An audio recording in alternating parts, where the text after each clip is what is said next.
Bonjour à tous. Le sujet aujourd'hui, c'est amour ou intérêt. Un sujet qui a été débattu hier dans l'émission de Allô, c'est pour poser question avec Coach Amonchik et Madame Dié. Restez connectés. Comme je disais hier, j'ai suivi l'émission de Coach Amonchik avec Madame Dié et je trouve que ça a été un peu trop fort. Et en même temps, c'est choquant de savoir qu'en 2022, on peut avoir des gens qui réfléchissent ainsi. Des gens qui se disent que l'intérêt personnel est plus important que l'amour entre deux. En oubliant tout simplement qu'on peut être marié à quelqu'un qui a beaucoup d'argent et ne pas avoir d'amour dans son couple. Et pourtant, un couple sans amour, c'est un peu compliqué. Un couple que par intérêt financier, c'est quand même un peu choquant, je trouve.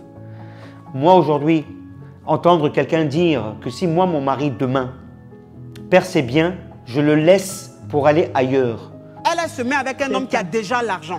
Et que si son homme, demain, c'est que je touche du bois, perd toutes ses entreprises et tout, ça va plus chez lui, elle le laisse, elle va se mettre avec un autre très fructueux. C'est ce qu'elle a dit. Mais ce n'est pas un conseil qu'elle donne, c'est son avis. S'il trouve plaisir ailleurs, mais en contrepartie, vous lui faites de l'argent, donc il s'en fout. Que vous soyez présente ou pas, ce n'est pas un problème. Tant que ses sous augmentent, c'est très bien. Mais la vie de couple, elle se passe comment? C'est de ça qu'il s'agit. C'est bien beau l'apparence. Aujourd'hui, en 2022, les gens sont beaucoup basés sur l'apparence qui est très trompeuse. Une apparence qui peut te faire rêver pour rien. Demain, considérant que toi, tout l'argent que tu as, tu le perds. Et que lui, demain, tout l'argent qu'il a, il le perd.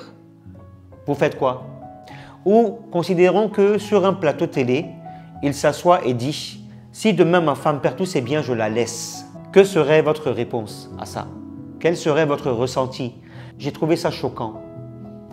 Déjà, à la base, un homme qui dort dans un salon ne peut en aucun cas se lever pour dire qu'il veut se marier parce qu'il n'a pas les moyens pour. Quelqu'un qui dort dans un salon, déjà à la base, s'il est intelligent, il ne va même pas penser ni songer le faire. Il va plutôt songer à trouver du boulot, à s'améliorer, à évoluer, à se faire de l'argent, mettre de côté, se prendre un appartement, vivre là-dedans, connaître une femme qu'il va vouloir marier et aller de l'avant. Maintenant, si on considère qu'il a trouvé une femme, qu'il a aimée telle qu'il est, par amour, et qu'elle décide de l'épauler, et qu'il décide de l'aider, moralement, pas forcément financièrement, à lui donner de la force pour qu'il puisse sortir de là où il est. Parce que parfois, on est dans des familles assez compliquées, où on est tout le temps cassé, où on est tout le temps mal regardé. Donc du coup, ça casse. Il trouve une femme qui l'a vraiment aimé et qui est prête à tout pour lui. Où est le problème? Où il faudrait forcément que le monsieur ait beaucoup d'argent pour se marier avec elle. Et encore une chose, quand on fait le mariage, ils disent pour le meilleur et pour le pire, jusqu'à ce que la mort vous sépare. Donc déjà, même pour une liaison, même pour un mariage, on rappelle au mari et à la mariée que c'est pour le meilleur et pour le pire. Et nous, on décide aujourd'hui que ce soit que pour le meilleur. Pour le pire, nous ne sommes pas là. Parce que si tu perds tout, je m'en vais. Quelle histoire!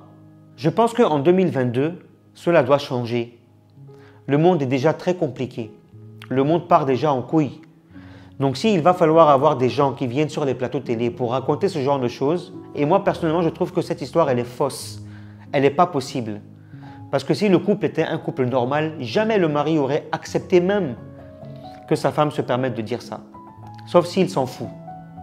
Ça, c'est mon humble avis. Voilà. Donc, Coach Amon, merci beaucoup pour l'émission que vous faites. Ça, c'est mon avis. Merci d'avoir pris le temps de regarder la vidéo. Merci pour vos commentaires. Si vous êtes d'accord avec ce que je dis ou pas. Pour ce, je vous dis bonne journée et je vous embrasse.